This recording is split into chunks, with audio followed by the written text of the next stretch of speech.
Welcome to the 𝐜𝐍𝐲 show. Yes, of course. We told you we're going to be having a superstar, a guest in the studio. Yeah. And in case you're on social media following us right about now, you know that we have a big fish in the building.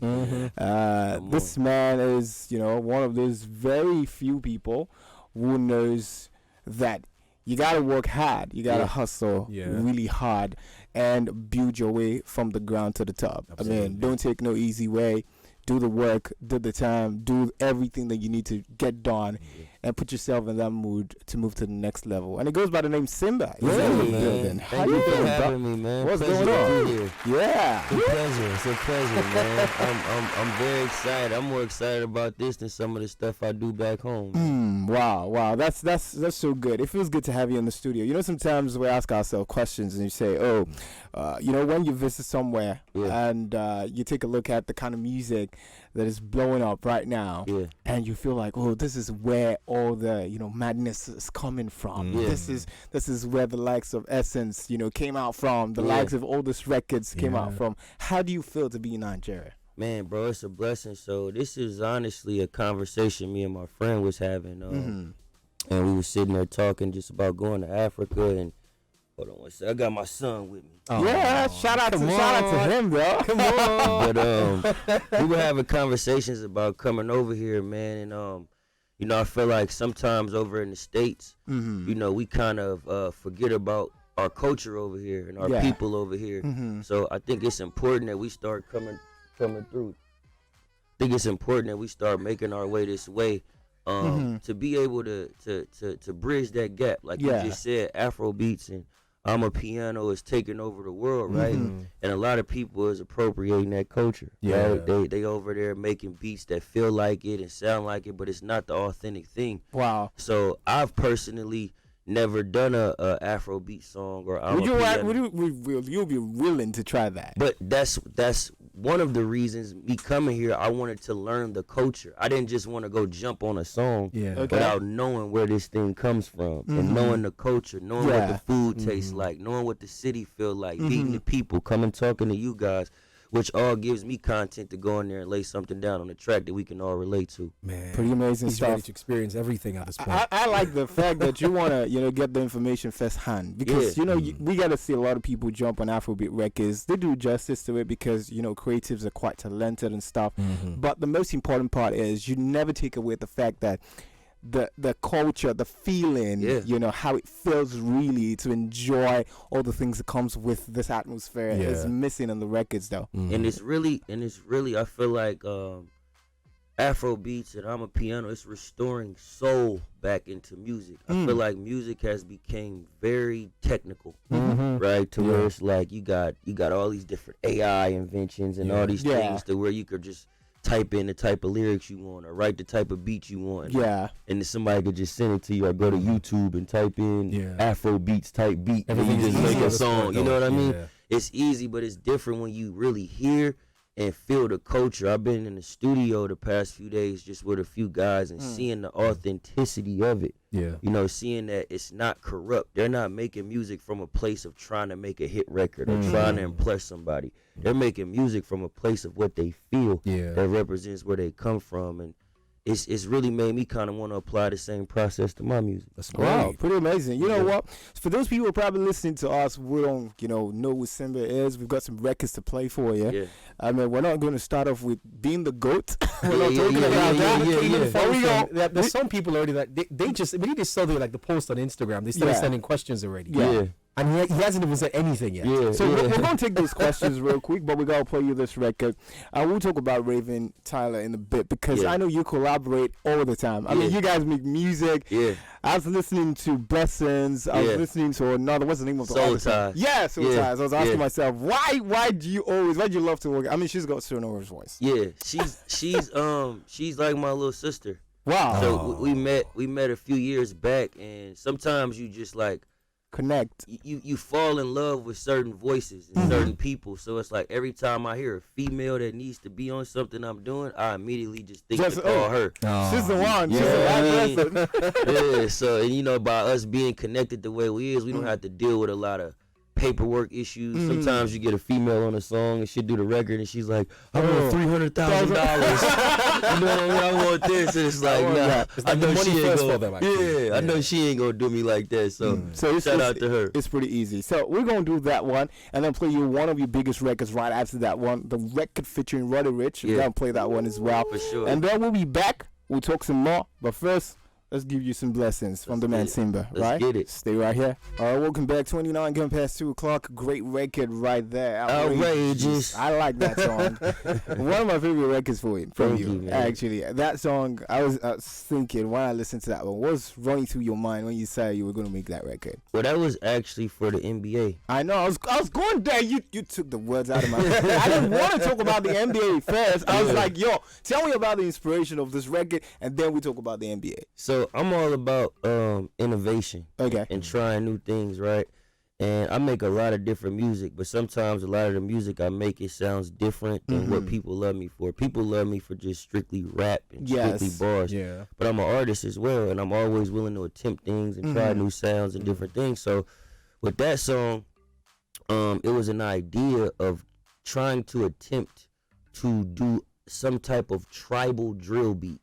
Every beat you hear that's like a drill beat, it's like the same pattern, or like the same kind of flow, very true, and everything. And me and Jay the Great and Raven was sitting in there, and we was like, how do we do something different that feels like that but could translate around the world? Like if we come out here to Nigeria, if we go to Ghana, if we go to Europe, how do we make a beat that's a drill beat that could just be felt all around the world? Yeah. And we was working on the beat, and one of my A&Rs called, and he was saying, yo, I just talked to the NBA. They love what you did with Madden, because I did a few songs on the Madden video game. Okay. They was like, they want you to create something for the playoffs and the play-in tournament, something that could play for all their commercials, all their player announcements. So I was like, we kind of was just working on this idea that feels kind of like what you're saying. I mean, I just try to imagine a slam dunk with this record. You see what I'm saying? So I was writing it from that perspective. So it's like I'm saying, you finally made it. Nobody's safe now. It's getting dangerous. Like that's just a feeling of being in the playoffs. Like we finally made it. We're here. Nobody's safe now. It's getting dangerous. I'm ready to ball. Stuck in the matrix.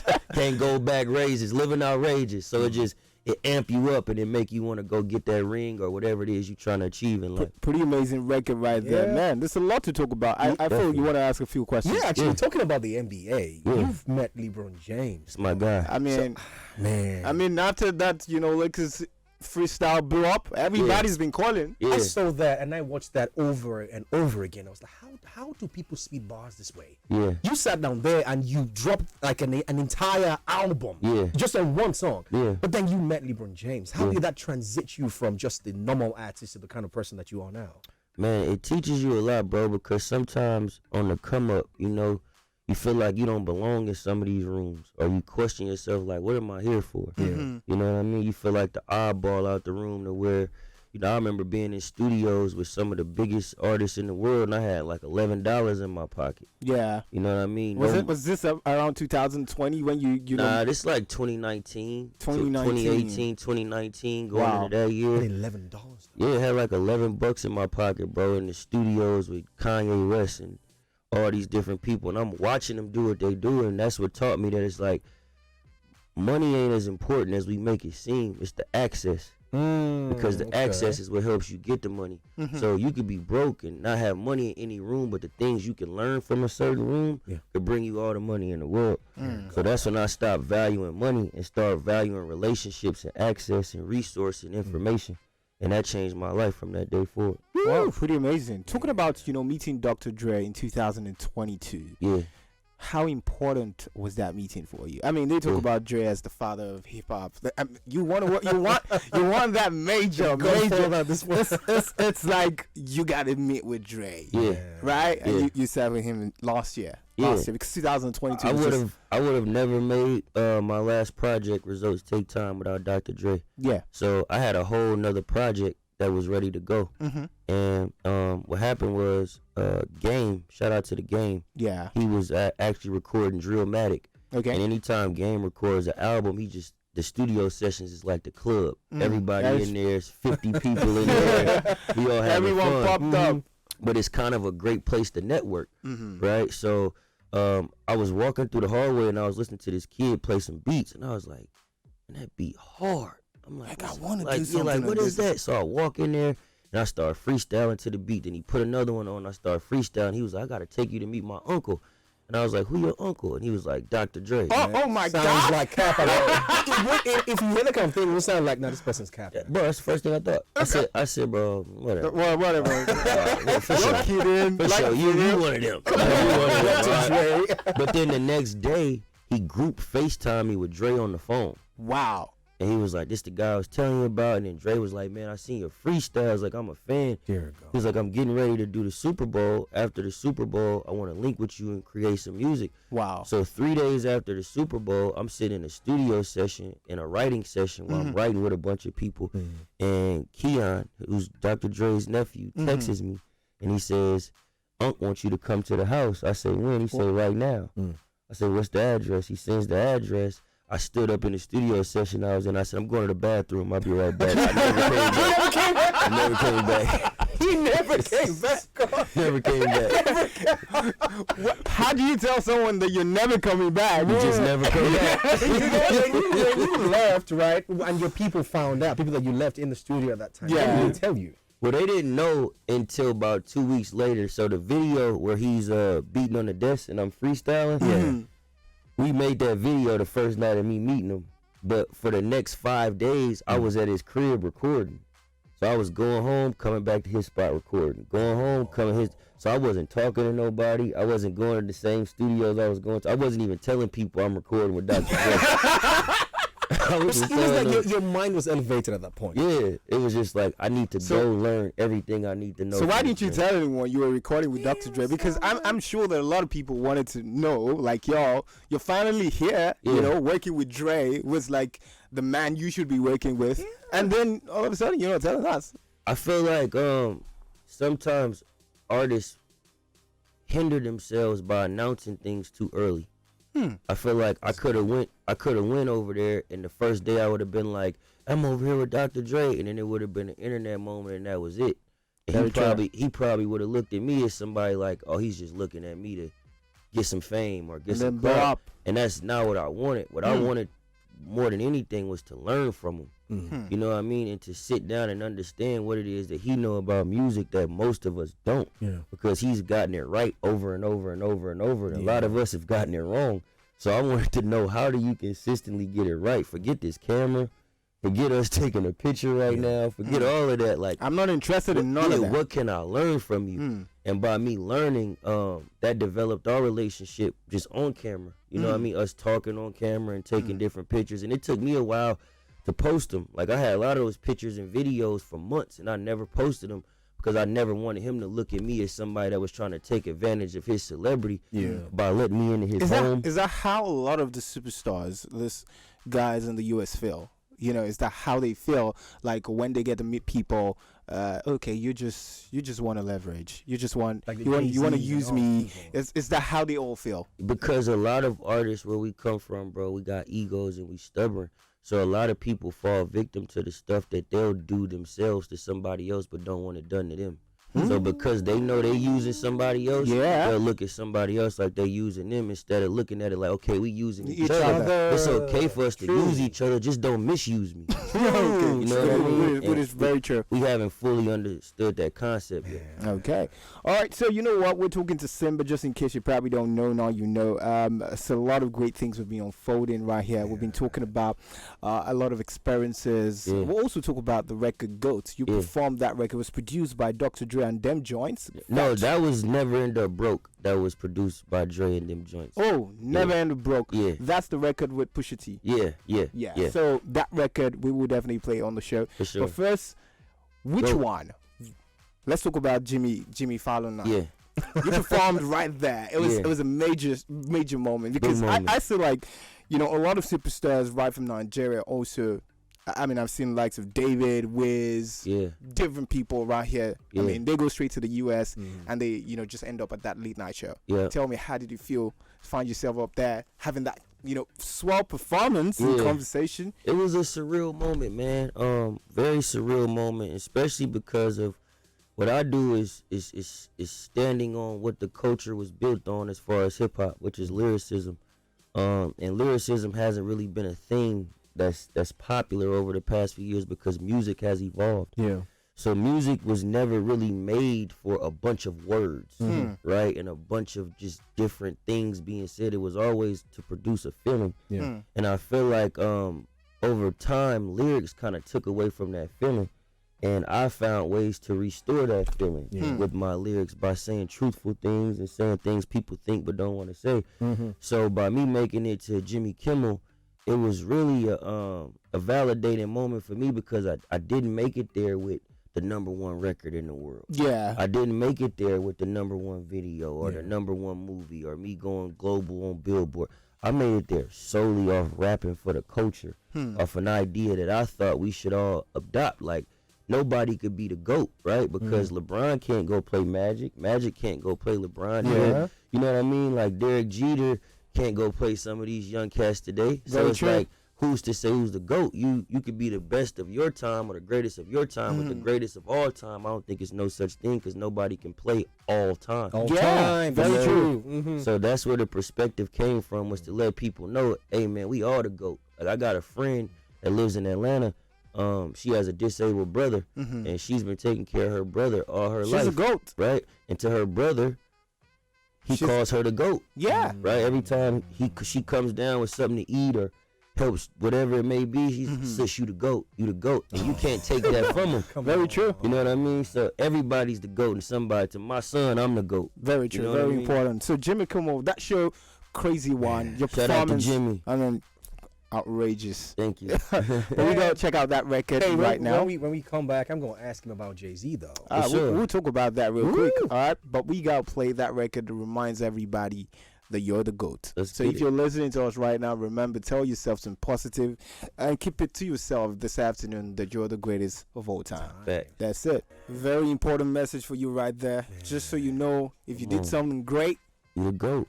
He just came to To Inspiration your FM kids, and took, man. like, To your kids. Take care of your kids, Your parents, your your family. parents. If you feeding your family. now I feel You like know what I mean? I'm just, go extraordinaire. on your own. Yeah. So talking about that, you talked about, before I come to ask you about Jay-Z, because I'm Yeah. gonna bring it in fatherhood and stuff, right? Yeah. Now your son looks at you. Yeah.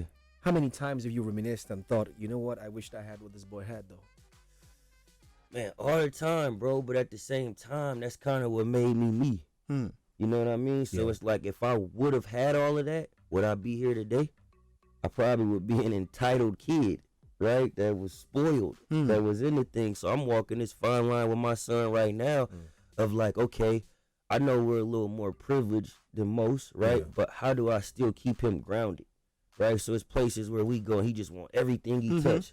He want to pick up this, and Pick up because he that. can't get it, he want to throw a fit. But if I give it to him, that just shows him anything you cry for, you'll get. And that's not how life gonna be. Life gonna kick you when you down. It's not gonna give you what you ask for. You gotta be willing to figure out a way to go get these things and work for them. So, and that's me learning as a parent. I don't got it all figured out. I don't think no parent do. You know what I mean? That's a part of being a parent, is you grow up and you grow with your kid to learn the things that they need to know to help you take care of them. So I think if I grew up like my son, bro, I don't think I'd be here talking to y'all today. But you still met Jay-Z, so why did that give I that never met sort of- Jay-Z. I never met Jay-Z. I can't wait to meet him. But I never met him. That's my favorite rapper. He's my GOAT. But he inspired you. Yeah, Jay-Z was my father figure. Because I didn't have, my dad went to prison when I was young. I was actually born in jail. So my mom had me in prison. I lived with my auntie and my grandma for 2 years until she came home. And my dad went to prison right after that. He spent life in prison for shooting a cop. And I never met my dad. We only talked on the phone and everything. So my father figures was rappers. My father figures was basketball players. I only looked up to people that was prominent.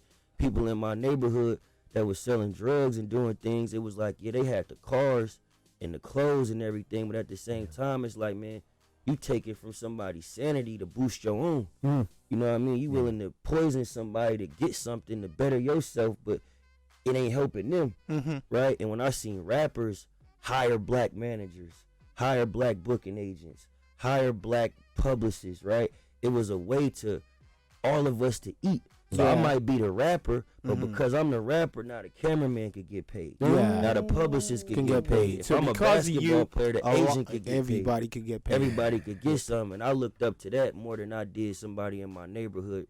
Pretty selling amazing. drugs. I mean, that's very inspiring, because at the end of the day, you need to think about how you can influence a lot of people positively. And I appreciate the fact that, when we started the interview, I introduced you and I said the guy who knew right from the get-go, I got to work hard to get it right. Right. You know what I mean? So that's very, very important each and every time when we're making decisions. We pick things that really inspire us to do great positive things. Else, we're probably making a lot of mistakes. I mean, I've seen a lot of people do a lot of bad things just because that's the way they know. And probably it's not like they don't know the other way to the top, but they just probably feel this is pretty fast. Exactly. I could get there easy. Exactly. And then you don't know that you're also damaging a lot of other people because you're doing what you're doing. But we'll look at that. Let's come back to Nigeria now. You've been around for a while. You made a lot of records, met people, made music. Enjoyed the food. So let's talk about that real quick. Man, it's been a great experience. So who have you met? Who have you walked with? Tell me, what meal have you tried? So the first meal I've tried, I've been having a bunch of stuff, but I think the first Nigerian food that's I think the thing here that I've had was jollof rice. I mean, you gotta have that. Come on. First one. So how do you feel about that? I love it. Been to Ghana before? No. Oh, okay. I've never been to Africa. This is my first time, first stop. So I was going to ask you if you've been to Ghana, then I say, which jollof rice did you enjoy the most? But since the debate is done, anytime you go to Ghana, tell them. You could tell them that. No, that was the first one I've tried. Everything else has been phenomenal. I really appreciate the talent here. Yeah. We've been just like moving through the community and just like finding kids just busting raps and singing songs, and I saw one on your Instagram page, and it's right here in the studio. Yeah, he's here. Yeah, we're gonna talk to him. We're gonna talk to him in a little bit. Because I want him to also drop some few lines for us. For sure. Because you know what, you come stay here. We're gonna put some camera on him. That's sure. That's the most important thing. That's what it's about, man. Yeah, give my boy some shine. Some shine. We're just gonna put him. We're gonna put him on. I saw that video on your Instagram page, and it was just funny. Nice. Oh, you just came through, and then you found someone, and you decided to share that person on your Instagram page. It's quite surprising. People don't get to do that all the time. Yeah, I think a lot of people they're not comfortable with self, right? And they scared of sharing their platform because they think somebody else will run off with it. But for me, it's all about light. Like, I always wish at times I had somebody to do for me what I do for people, right? And the reason I do it is because nobody did it for me. Very true. So I had a very difficult grind of just trying to get in certain rooms, or get in certain radio stations, or get my songs on certain platforms. So when I started getting the light, I was like, man, I want to help a lot of people any way I can. I may not be the billionaire to go help take care of the whole town, but if I could help one person come back and take care of the next person, now we start a domino effect. Yeah, we can continue to do that thing. So pretty amazing. We're going to talk to your boy real quick. So at the same time, you've made music. Are you shooting any music videos here? Are you working with anybody right now that some Nigerian artists that you want to work with? Some major P. Yeah, because I like to hear. I would love to work with Burna Boy. Okay. I'm a big Burna Boy fan. Okay. We're actually gonna go to the 𝐕VITO concert Monday. Okay, pretty lovely. A fan of him. But one of the main things that I've been falling in love with is the pure authenticity of people I'm just meeting in the community, the people that most of the world don't know.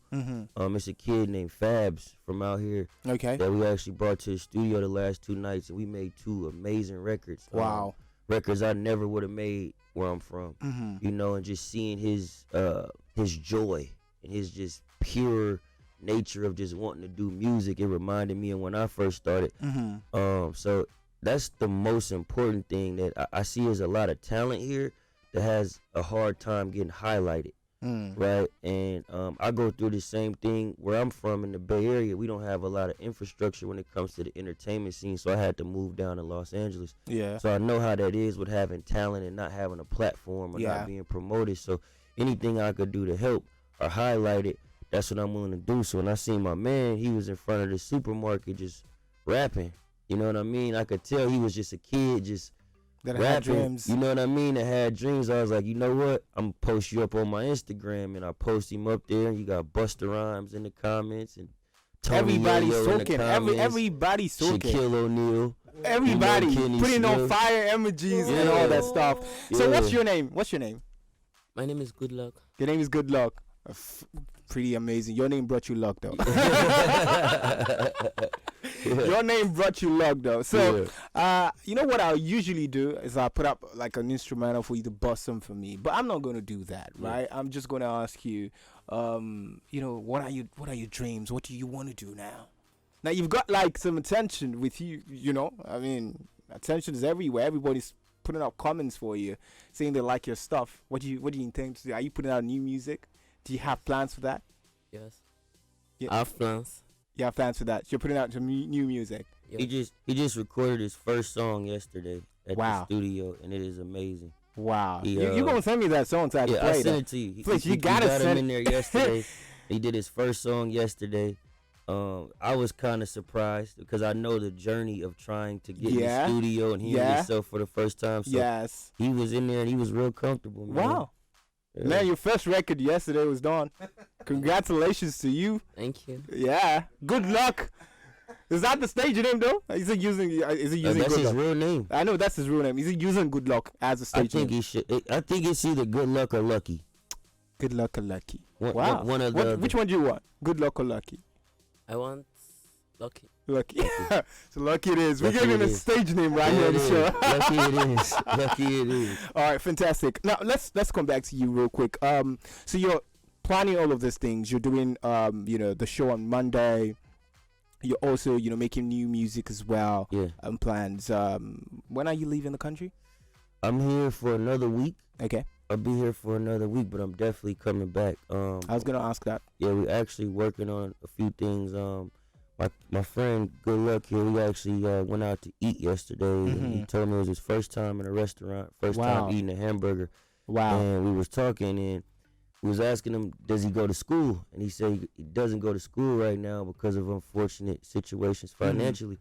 So we did a little research and seen what it may cost, you know what I mean, to put him through school. So we're going to be taking care of his schooling. Wow, that's a big one. That's a big one. We also want to, you know, sponsor other kids as well. Wow, so, that's nice. Yeah, me and one of my partners out here looking at and talking to different people about ways that we could help the schooling system, whether it be us fund a year worth of school or whatever it may be, so some of these kids could get in school, because that's an important thing. Wow, that's amazing. I really appreciate the fact that you're doing all of this, putting all this work and supporting people out here, because really, it's crazy. I mean, when we talk about platforms not available, I know what that feels like. And most importantly, you have one and you're sharing it and you're using it for great use. Now, let's talk about the U.S. What's that thing that you feel like in the U.S. they have in terms of music and the structure that you don't find you can find in Nigeria? Or what's that thing we have that you can find there? I mean, both ways. Credit. Oh, credit. This question is very deep, actually. Because in the U.S., people are able to hide behind facades. So, one thing I learned when immediately I got here, it's not a big credit system here or a big finance system, to where you either see a lot of people impoverished or you see a lot of rich people. Yeah. It's really not no middle class. In America, you can look rich and be poor. You could be poor very and true. look rich. You know what I mean? It's all these different things you can hide behind. So I think we have the ability to mask what it is we're going through, to present ourselves to look a lot broader than we are. And we trick the world into getting business done. You know, and that's a business practice of one, but also I think there's other ways we could go about that. Like I said, we have a lack of black people where I come from. Yeah. So why don't we come over here more, right? And why don't show we some love? Record with people that look like us and do business with people that look like us and help people that look like us. We stay over there in our own bubble and we forget it's a whole nother world going on outside of what we know. So that's one thing I want to be a part of, is being somebody that's over here that can bridge that gap. I got another friend from the Bay Area that's out in Ghana right now. His name is Project Papa, and he's doing the same thing. He's over there right now, looking out with the kids, you know, bringing them clothes, bringing them shoes, showing them love, bringing them studio equipment, showing them how to use it. We got a bunch of laptops that's on the way out here right now that we're going to be giving out to some of these kids and teaching them how to use it. So I'm really just here, bro, to help bridge this gap, to let people know we don't have to be segregated because we're over there, you guys are over here. You know what I mean? We could bridge this gap together and we could all win together. Pretty amazing. All right, I'd like to say thank you so much for all of these great things that you're doing, and keep the love coming, because we need a lot of love. I mean, we talk about it all the time, and we say that love in this part of the world, not everybody gets love, right? And we appreciate the fact that you're, you know, putting your resources to use. You're reaching out to the people, inspiring people like Good Luck, who just got lucky, and all the rest of that. But I appreciate you guys letting me come up here as well. You know, I'm on you guys' time and you guys' soil. Yeah, you guys didn't have to do this. You know, especially me being my first time here. You know, a lot of people got to fight to get up here. So obviously, I appreciate you guys for allowing me to much be here. Much love. All right, where can people find you on social media? Just in case they want to, you know, follow you, look you up on Instagram, go cop your music. How can they find you? You can find me on all platforms at The Real SYMBA. That's 𝐒𝐊𝐶YMBA at The Real SYMBA on all platforms. You can YouTube me. Any streaming sites, anything, just type in SYMBA and I'll pop right up. All right, pretty amazing. You know, there's a guy in the UK called SYMBA too. I know, man. We had some back and forth before over the name. I know that guy. Yeah, we had some so I met 2 SYMBAs in my lifetime. Shout out to me, though. I'm a goat. no Mufasa yet, right? Not yet. Not yet. All right. Thank you so much for coming through, SYMBA. Make sure you have fun as well. All right. Thank you. Lagos, we got to play that record, Never Change, SYMBA and Roddy Ricch. It's a fat tune. Did you enjoy this video? Hit the subscribe button for more, leave a comment, and like. Thank you.